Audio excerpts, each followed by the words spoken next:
El contenido proporcionado en este podcast tiene fines informativos y educativos únicamente. Cap Medical presenta.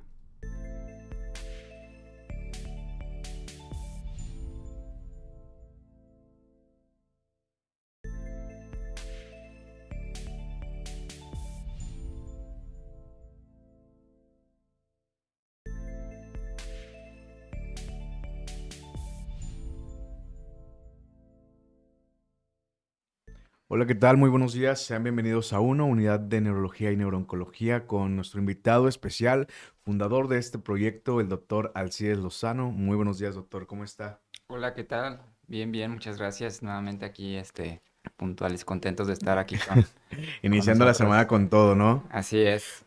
Justamente antes de iniciar platicábamos cómo estaba su fin de semana pues digo, vaya, fue un fin de semana muy atareado con demasiados pacientes. ¿Nos pudiera platicar un brevemente resumen de qué tal, cómo vivió o cómo Pues vive un doctor sus estuvo, fines de semana, más bien? pues sobre todo cuando uno tiene pacientes, hospitalizados, pues estar al pendiente de cómo van todos los días y pues si se presenta un nuevo caso en el cual requieran valoración, pues también estar al pendiente por lo que se pudiera ofrecer. Pues puede ser pacientes de urgencias, terapia intensiva, hospitalización normal. O sea, en dado caso de que un paciente requiera alguna atención médica de urgencia de usted, o sea, ¿tiene que estar disponible 24/7 o Sí, cómo maneja usted ese tipo de emergencias más que nada? sí, pues obviamente el médico que pide la valoración nos pide que vayamos a valorarlo sospechando de alguna afección neurológica Ok. principalmente, pero pues sí prácticamente estar disponible. Y por ejemplo, el tema que vamos a hablar hoy, que es infarto cerebral, Doc, em, pues me imagino que pacientes, ya lo hemos hablado en otro tipo de lives, Ajá. pues sí consideramos que es un medio de emergencia, ¿no? Cuando sucede en este tipo de casos. Pero para dar pues un pequeño resumen para la gente que apenas está conectando, la gente que quizá no haya visto los videos anteriores, ¿qué nos puede platicar acerca del infarto cerebral? ¿A qué se le llama? ¿Se puede considerar un padecimiento? ¿Se considera un caso de emergencia? Tiene muchos nombres porque la población tiende a aprenderse el nombre que más, pues, más común, ¿no? Ujú. En ocasiones las personas lo conocen como infarto cerebral, pero muchas veces lo conocen como embolia o derrame cerebral. Nosotros como médicos normalmente lo catalogamos como EBC o enfermedad vascular cerebral, Ok. a grandes rasgos, ¿no? Y el EBC isquémico o infarto cerebral es porque una arteria del cerebro, ¿sí?, se tapa. Las arterias son estas estructuras que tenemos en todo nuestro cuerpo donde circula la sangre, como la tubería, digámoslo así. Ok. En la sangre tenemos células que transportan oxígeno. Ese oxígeno es primordial para todos nuestros tejidos que funcionen de manera. Y si ese daño, esa obstrucción continúa o se establece, estas células se mueren, ¿sí? Y eso genera toda una inflamatoria a nivel del tejido cerebral que también se ve evidenciada por los síntomas en el paciente. Que ¿De ya se acuerdo? ve reflejada en síntomas, por ejemplo, puede ser motores, cognitivos, sensoriales, de igual manera. Exactamente, exactamente. ¿Por qué? Porque va a depender mucho de la zona, o sea, de la arteria que se tapa, Ok. ¿sí? Que está llevando sangre a cierta región cerebral, porque bueno, el cerebro es el órgano que realiza muchas funciones, ¿sí?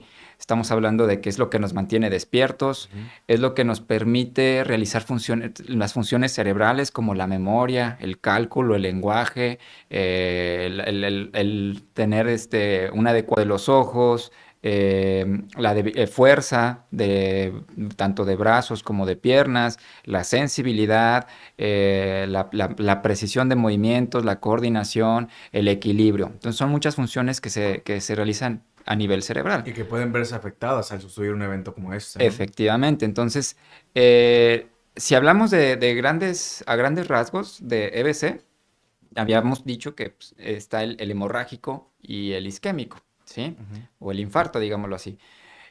El 80% de la enfermedad vascular cerebral van a ser de origen isquémico. O sea, la gran mayoría es porque se tapa Por una obstrucción, arteria ¿no? del cerebro. Ahora bien, digo, ya que estamos en el contexto de que existen estos dos tipos de eventos cerebrales vasculares, em, ¿cuál se considera clínicamente como más factor de riesgo? ¿A qué voy? ¿Cuál es el que se puede atender de urgencia médica y existe la posibilidad de que haya una recuperación o un retroceso? Y pues ya el otro donde ya posiblemente ya no exista algún tipo de recuperación, ¿el hemorrágico o la obstrucción? De hecho, los dos son urgencias. Ok, La enfermedad vascular cerebral es una urgencia neurológica también, ok, ¿sí? Aquí la labor de nosotros como médicos es diferenciar cuándo se trata de un origen isquémico y cuándo es de origen hemorrágico. Cuando es de origen isquémico, podemos tratar de identificar la causa que está provocando la obstrucción para ver si podemos ofrecer un tratamiento que ayude a recuperar ese flujo sanguíneo que se tapó. ok. En el caso del EBC hemorrágico, también tenemos que ver qué tipo de sangrado fue, porque puede ser un sangrado por un hematoma o por una hemorragia subaracnoidea, por una ruptura de alguna malformación vascular.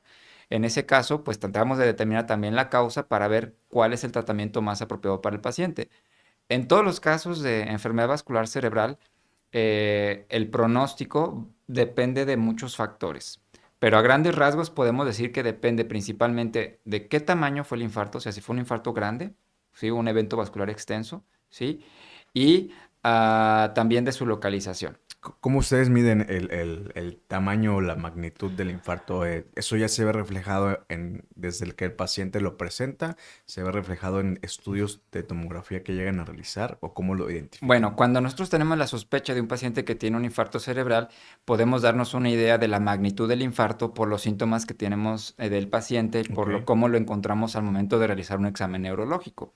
Si nosotros, por el examen neurológico y por los síntomas que presenta el paciente, evidenciamos que hay una afección importante a nivel cerebral porque el paciente está muy sintomático, hay un déficit muy evidente al examen neurológico, ya se puede determinar desde ese punto de vista, pero indudablemente que vamos a requerir un estudio de imagen. No se puede hacer un diagnóstico en un paciente con sospecha de enfermedad vascular cerebral si no se realiza un estudio de imagen, que en este caso el estudio inicial, que prácticamente se realiza en todos los hospitales del mundo, es el estudio de tomografía, Ujú. ¿sí? Que este es el primer estudio que tiene que hacerse. Y otro factor que también influye es el tiempo. Aquí el tiempo importa mucho, por eso es una urgencia. ¿Por qué es importante el tiempo? Cuando se tapa una arteria, ¿sí? Entre más tiempo pasen este territorio cerebral, el tejido cerebral, sin recibir sangre, mayor daño va a haber. Al principio, el daño puede estar localizado en lo que nosotros llamamos como el centro del infarto o el núcleo del infarto.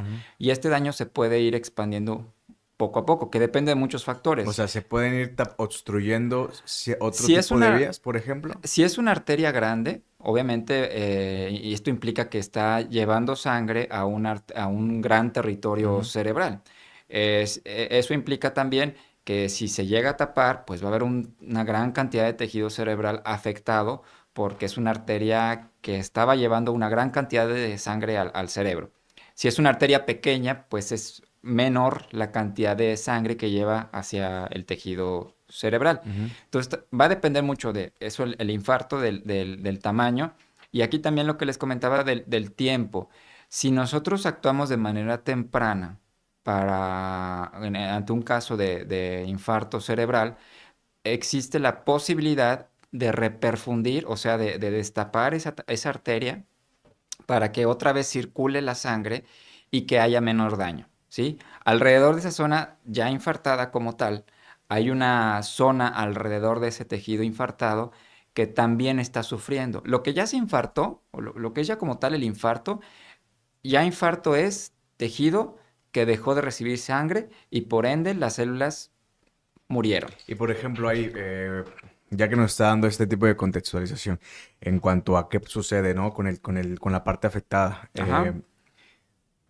¿Cuánto tiempo más o menos existe para poder, si no bien que evitar que las células mueran en ese inter, pues recuperar la mayor parte de la zona afectada y que a su vez, ya posterior al tratar el EBC, pues no existe alguna afectación quizás sensorial del lenguaje o motora después para el paciente? Exactamente. Bueno, inicia con síntomas sugestivos de un infarto cerebral, saber en qué momento empezaron los síntomas, porque Ok. a partir de ahí empieza a correr el tiempo, ¿sí? Idealmente, la atención de estos pacientes inicia desde el ambiente prehospitalario. O Ok. sea, desde el momento que ya, antes de que llegue el paciente al hospital, ya se inicia este protocolo en los, digamos, en los países de primer mundo, el protocolo de infarto cerebral inicia desde el ambiente prehospitalario. O sea, el personal paramédico, la ambulancia que sospecha o que tiene un caso de este tipo, ya desde ahí se inicia el O sea, lo abordaje. empiezan a evaluar. Exactamente, una evaluación rápida, medición de signos vitales, ir avisando al personal hospitalario de que se trata de un posible caso de EBC. Ujú. Para el momento en cuanto el paciente llega a urgencias, ya el personal médico está listo, va haciendo las escalas, las valoraciones necesarias y en menos de 5 minutos el paciente ya está realizándole el estudio de imagen, que en este caso es la tomografía. Ok. ¿Por qué es importante la tomografía? Porque eso es lo que nos va a permitir diferenciar de un evento isquémico, o de un infarto cerebral, de una hemorragia. Hemorragia. ¿Sí? Porque necesitamos asegurarnos de que no sea una hemorragia cerebral, porque el Ok. tratamiento es completamente diferente. ¿Sí? Por eso aquí la importancia también del tiempo de evolución del infarto, porque idealmente el tratamiento debe de realizarse antes de las 3 horas. En algunos casos se puede extender un poco hasta las 4 horas y media. Aquí el problema es cuando no sabemos en qué momento empezaron los Sí, por síntomas. ejemplo, identificarlo, ¿no? O sea, si bien nosotros no Exactamente. somos médicos, pero llegásemos a vivir una situación con algún familiar o un amigo, ¿cómo podemos saber, no? Una parte es eso, una parte es que no saberlo identificar a tiempo, porque bueno, hay infartos que en cuestión de minutos o segundos, el paciente tiene el déficit marcado. Digamos, no puede hablar, tiene desviación de la cara, tiene debilidad de una parte del cuerpo, por ejemplo, y es muy evidente para la persona, o sea, no puede levantar el brazo, supongamos. Entonces eso es muy evidente para cualquiera, Sí, ¿no? claro.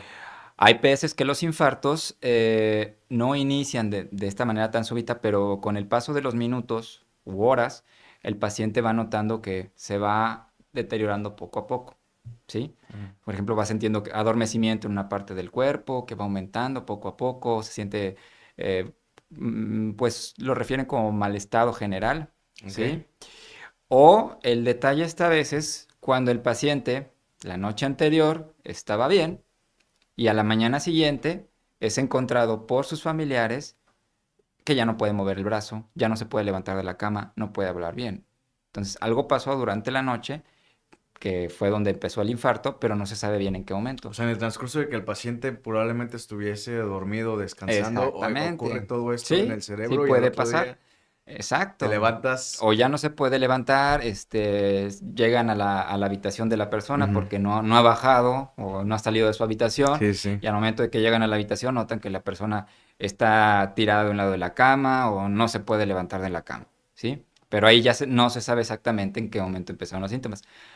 Por eso ahora es importante el estudio de imagen. Les comentaba que, bueno, en el centro, cuando inicia el infarto, bueno, hay una zona en el centro donde ya el tejido está infartado, donde ya hay células muertas, pero alrededor, en la periferia de esa zona, puede haber todavía tejido que es viable, o sea, que todavía hay tejido vivo, Ujú. pero sí hay una disminución del flujo sanguíneo. Y ese tejido, que aunque todavía está vivo, está sufriendo. Entonces, si se logra redistribuir de manera apropiada el flujo sanguíneo en esa parte del tejido cerebral que todavía está vivo, puede disminuir la probabilidad de que el paciente quede con alguna secuela importante Y puede recuperarse y puede posteriormente, ¿no? recuperar. Entonces, eso puede ayudar a una menor probabilidad de que quede con secuelas muy evidentes. Y para eso nos sirven los estudios de imagen. Por ejemplo, digo, a lo mejor no sé qué vaya en relación al tema, pero los boxeadores están solo ahí, ¿no? Es un deporte de impacto, donde muy probablemente exista el contacto de un traumatismo en esa área craneal. Eh, Se ha habido casos donde, por ejemplo, el golpe es tan fuerte que hay áreas del cerebro que se afectan. Este tipo de traumas o de golpes al área de la zona del cerebro se pueden relacionar con EBC o son enfermedades diferentes porque al fin y al cabo hay una muerte cerebral. Sí, ahí en ese caso, pues generalmente cuando es un evento traumático, lo más probable es que provoque hemorragias y ya con el paso del tiempo puede provocar una encefalopatía traumática, Ok, ¿sí? Pero son enfermedades un poco diferentes, son ok. diferentes. Si hay daño cerebral, en este caso por trauma repetido, generalmente puede provocar sangrado o pequeños microsangrados con el paso del tiempo.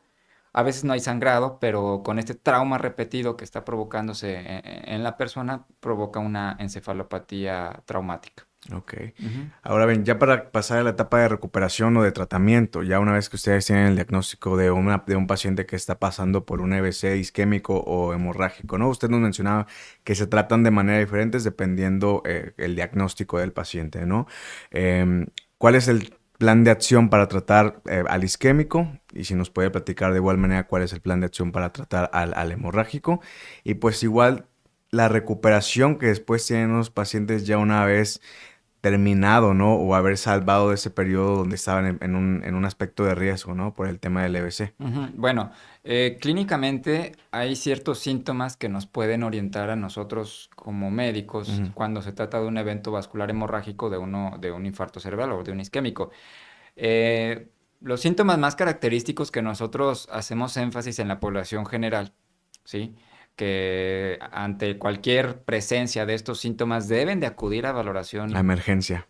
importante, que debe de ser de emergencia, es cuando tiene debilidad de un lado del cuerpo. Ok. Generalmente un brazo no lo puede mover. Cuando la persona tiene dificultad para hablar, ¿sí? O que se nota que se le traba la boca o no puede decir las palabras de manera correcta cuando previamente sí lo podía decir. Ujú. Adormecimiento en una parte de la cara, perdón, adormecimiento en una parte del cuerpo, de un lado del cuerpo, o desviación de un lado de la cara, Ok. ¿sí? Ante estos síntomas, la persona debe de acudir inmediatamente a urgencias. Sobre todo si son síntomas que se presentan en minutos o segundos, ¿sí? Estos síntomas también los puede tener un infarto, perdón, una EBC hemorrágico. No es tan característico, pero también otro dato que tiene un EBC hemorrágico, generalmente la persona tiene dolor de cabeza y puede haber también disminución del estado de alerta. La persona puede estar inconsciente o más adormilada que de costumbre, ¿de acuerdo? Ok. Síntomas que nos pudieran orientar un poco a diferenciar uno del otro, pero la única manera tenemos para poder diferenciar de un infarto cerebral de un evento vascular hemorrágico, para estar seguros, es un estudio de imagen, que en este caso el estudio rápido ideal que se hace prácticamente en cualquier sala de urgencias de cualquier hospital del mundo es la tomografía. La tomografía. ¿Sí? En algunos casos podemos utilizar la resonancia magnética si es que estamos ante la posibilidad de solicitarlo en la sala de urgencias donde estamos. Pero si no está disponible una resonancia magnética y con la tomografía es suficiente, lo ideal es pedir la tomografía. Ok. ¿Sí? Pero algún síntoma característico que nos diga con este síntoma, si lo presentan todos los pacientes, ¿es sugestivo de un infarto cerebral? No. O sea, No, ustedes sí. requieren ya la prueba, en este caso la tomografía, para poder saber con seguridad qué es lo que está Exactamente. ¿Por qué? sucediendo, ¿no? Porque el tratamiento, como les comentaba desde un principio, varía y son tratamientos completamente diferentes el uno del otro. ¿no? Y necesitamos el estudio de imagen para poder ofrecer ese tratamiento principalmente. Ok. Ya de ahí, por ejemplo, el tratamiento, ¿cuál vendría siendo? ¿Se va directamente a cirugía al paciente? No, ¿Cómo lo abordan? bueno, en el infarto cerebral lo que necesitamos determinar primero es la extensión del infarto, que bueno, utilizamos escalas en base a los síntomas del paciente y lo que Ujú. nosotros encontramos al examen neurológico para determinar qué tan extenso es un infarto cerebral clínicamente, que eso también nos puede marcar la pauta en cuanto al tratamiento. El estudio de imagen también, ¿sí? Y ya teniendo evidencia de que se trata de un infarto cerebral o de un evento vascular de tipo isquémico, ahí sí ya vamos a tomar en cuenta el tiempo de evolución del paciente, Ok. ¿sí? ¿Qué quiere decir esto? Bueno, si es un paciente que tiene una sospecha, si tenemos una sospecha de un infarto cerebral y tiene menos de 3 horas de evolución y el paciente no tiene ninguna contraindicación para aplicar la aplicación de un medicamento que va a ayudar a deshacer ese coágulo que posiblemente está tapando la arteria, se le aplica ese medicamento, pero es un medicamento que se tiene que aplicar en la sala de urgencias y posteriormente el paciente debe de ser monitorizado en una unidad de cuidados intensivos, ¿sí? Porque es muy importante la monitorización posterior a la aplicación de este medicamento para detectar si el paciente presenta un deterioro neurológico a tiempo y evitar mayores complicaciones. Ahora bien, un paciente pudiera presentar reacciones a la hora de estar aplicándose el tratamiento. O sea, ¿cuáles podrían ser como que? Porque ahorita mencionaba puntos importantes, que tiene que estar en terapia intensiva, tiene que estar monitoreado la mayor parte del tiempo, ¿no? Me imagino que por el tipo de reacción que pudiese ser a la hora de estarse, pues, tratando. Más que nada por el riesgo de complicaciones que pudiera tener si el paciente no está en las condiciones más óptimas y vamos a ir para recibir el tratamiento. Porque, bueno, un factor es, tenemos que ver la presión arterial, que el paciente tenga una adecuada cifras de presión arterial, que no tenga cifras muy elevadas, porque ante cifras muy elevadas, primero tenemos que, antes de aplicar el medicamento, aunque el paciente tengamos la tomografía de que es un infarto cerebral y estamos a tiempo de aplicar el medicamento, si el paciente tiene la presión alta, no se le puede aplicar. Entonces Ok. tenemos que llegar a unas cifras de presión apropiadas, ¿sí? Revisar rápidamente los antecedentes del paciente para ver si no tiene alguna otra contraindicación para la aplicación de este medicamento. Este medicamento lo que hace es deshacer el coágulo, pero también puede predisponer a sangrado, Como ¿sí? por ejemplo, si no se tiene el historial clínico del paciente o el historial patológico, ya sea que el paciente padezca alguna hipertensión o algún diabetes de cualquier tipo, o incluso algún virus que haya tenido en su cuerpo, es importante tener todo ese Bueno, historial. el historial es importante porque hay ciertas situaciones que debemos de estar seguros. Por ejemplo, bueno, a veces pues podemos saber si el paciente tuvo en el antecedente alguna cirugía días previos, un infarto previo también, porque Ok. pudo haber tenido un infarto previo. Entonces, esos antecedentes son muy puntuales que nosotros nos sirven para determinar si el paciente se le puede dar de manera segura el tratamiento. Ahora, hay casos en donde el tratamiento con este medicamento no es lo más recomendable. Ok. ¿Sí? Hay otros tratamientos, por ejemplo, a través de una guía, un catéter por terapia endovascular, también tratar de retirar ese coágulo en ciertos casos, sobre todo cuando vemos que es un infarto extenso en arterias grandes, o a veces inclusive los dos tratamientos se pueden ofrecer, que esto Ok. depende mucho del caso del paciente. Pero aquí lo que nos marca mucho la pauta para guiarnos en el tratamiento es el tiempo de evolución, ¿sí? Para eso el conocer de manera lo más exacta posible en qué momento empezaron los síntomas, y esto más que nada es gracias a los pacientes o más bien a los familiares que estuvieron con el paciente en el momento en que se presenta este deterioro, Ujú. o apoyándonos en el estudio de imagen, que era lo que les comentaba. Si todavía existe en el estudio de imagen evidencia de que hay una zona de penumbra, que así es como nosotros le conocemos, que es esta zona de tejido donde hay una disminución del flujo sanguíneo cerebral, pero todavía es un tejido viable, quiere decir que si hacemos algo para volver a redistribuir ese flujo sanguíneo, para que ese tejido cerebral vuelva a tener un flujo sanguíneo normal, ese tejido se puede todavía rescatar. La zona infartada, es así, ya no se puede rescatar. O sea, lo que es el centro del infarto, donde ya hay células muertas, ahí ya no se puede. Por ejemplo, ahí, ¿cuál es la diferencia de... Ahorita mencionaba que es la zona donde se originó el infarto ya no se puede rescatar, Ajá. ¿no? ¿Cuál es la diferencia en que se rescate las zonas afectadas al punto de origen? O sea, Bueno, ¿cómo afecta es más que nada al como, paciente? bueno, el infarto, en la parte más céntrica, digámoslo así, es la parte donde está más afectada porque no hay flujo sanguíneo ya. Ujú. Entonces, cuando ya no hay flujo sanguíneo y que ya no vemos tejido viable, aunque se restablezca el flujo, ese tejido, esas células ya están Ya no muertas, ya no puede. se pueden recuperar. Ok.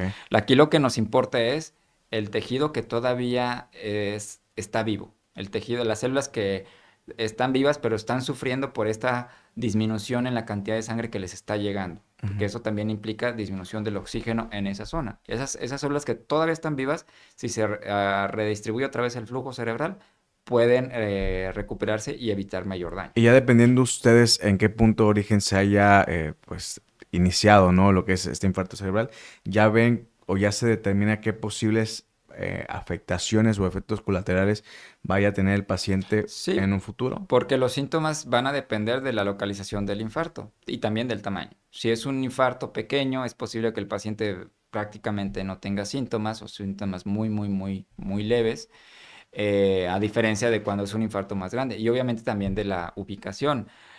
Como les comentaba, el tejido cerebral, bueno, el cerebro realiza diversas funciones en diversas regiones del cerebro. Ujú. Entonces, hay zonas del cerebro que se encargan principalmente de el procesamiento de la información, hay otras zonas que se encargan del lenguaje, hay otra zona que se encarga de la memoria, zonas muy específicas que se encargan del movimiento, zonas muy específicas que se encargan del procesamiento de la sensibilidad, zonas que se encargan del procesamiento de la de información visual. Entonces, dependiendo del tejido cerebral que se afecte, son los síntomas que va a Que va presentar a la presentar. persona. Ok, ahora digo, sabemos que es un tema muy extenso. Yo creo que puedo hablar horas con usted de esto. Ujú. Eh, ¿En dónde entra la rehabilitación? Digo, ya hablamos en el aspecto de qué sucede, dónde son las zonas afectadas, cuáles pueden ser, por ejemplo, el tipo de síntomas que puede presentar el paciente al tener un infarto cerebral. Pero la etapa de la rehabilitación, em, ¿qué tan funcional es en el aspecto de que el paciente pueda recuperar en dado caso de que se haya afectado sistemas motores, sensoriales?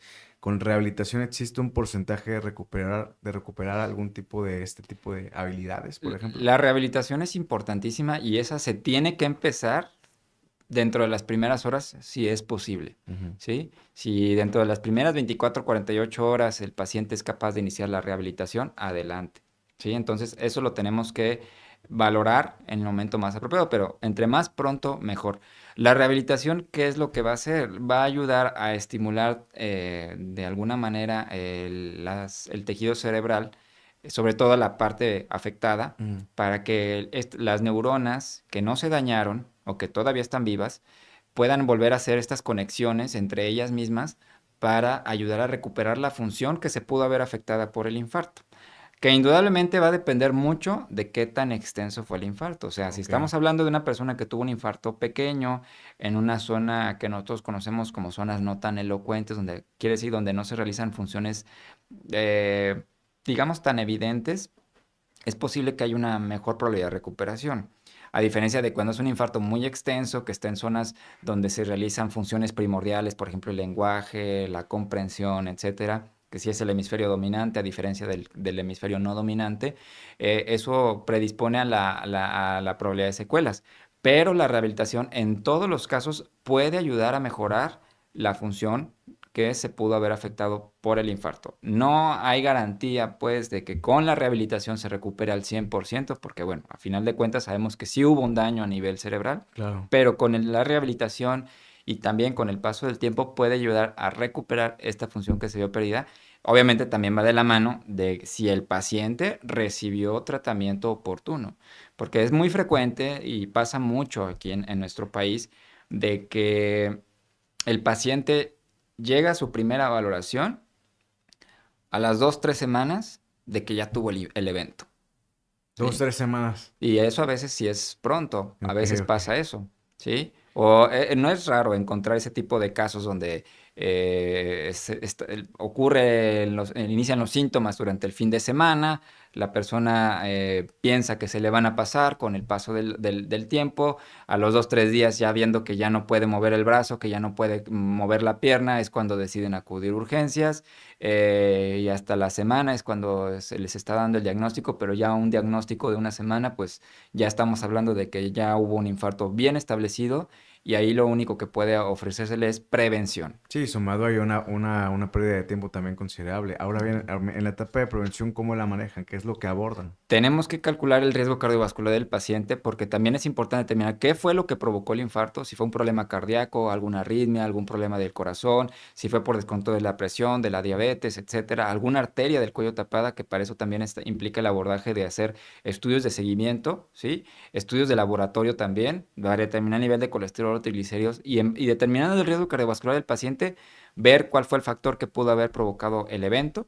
y dar el tratamiento preventivo con el fin de disminuir la probabilidad de que en el futuro vuelva a tener un episodio similar. Porque todavía corre el riesgo. Sí, Una sí. persona con el simple hecho de haber tenido un infarto cerebral puede volver a presentar otro evento en el futuro. Pero aquí es bien frecuente que tengamos personas con diabetes, personas con antecedente de hipertensión, personas con antecedente de tabaquismo, con antecedente de alcoholismo, aunado además a sobrepeso, obesidad, problemas de estenosis porque las arterias del cuello están un poquito tapadas, niveles altos de colesterol.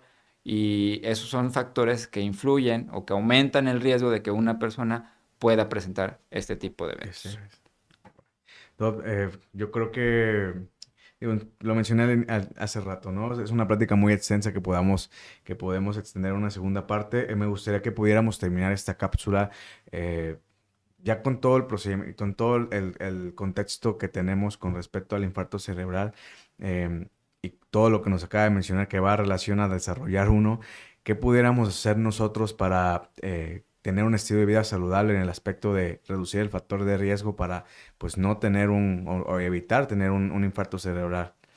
Bueno, aquí lo principal es personas que tienen enfermedades crónicas, diabetes, presión alta, que tienen antecedente a tabaquismo, alcoholismo, deben de estar yendo con su médico de cabecera de manera rutinaria para evitar que estas enfermedades o estos factores estén favoreciendo a un mayor riesgo cardiovascular. Y lo principal es ante un nuevo síntoma, principalmente debilidad de un lado del cuerpo, adormecimiento de un lado del cuerpo, dificultad para hablar o desviación de un lado de la cara, acudir inmediatamente a urgencias para ser valorado. No esperen a que se le pasen esos síntomas. Más vale llegar a urgencias y descartarlo a esperar a que pasen y que tenga ya un infarto cerebral bien establecido. Sí, como una semana, como lo que mencionaba. Ujú. No, la verdad le agradezco mucho. Van a estar apareciendo la información del doctor Alcides de este lado para los que quieran una consulta con él. De igual manera, algún tipo de valoración. Cualquier duda que tengan, déjenlo en los comentarios. Los invito a compartir este contenido. Suscríbanse a todas las redes sociales de Uno. Es totalmente gratis. Y espero el próximo lunes en una siguiente consulta virtual. ¿Ya tenemos tema, Doc, preparado o...? Vamos a discutirlo A para ver cómo. discutirlo con producción. Perfecto. Doc, muchas gracias nuevamente. Les No, deseo de un que. excelente inicio de semana y de igual manera a ustedes. Muchas gracias, producción. Les deseo un excelente día. Nos vemos. Gracias.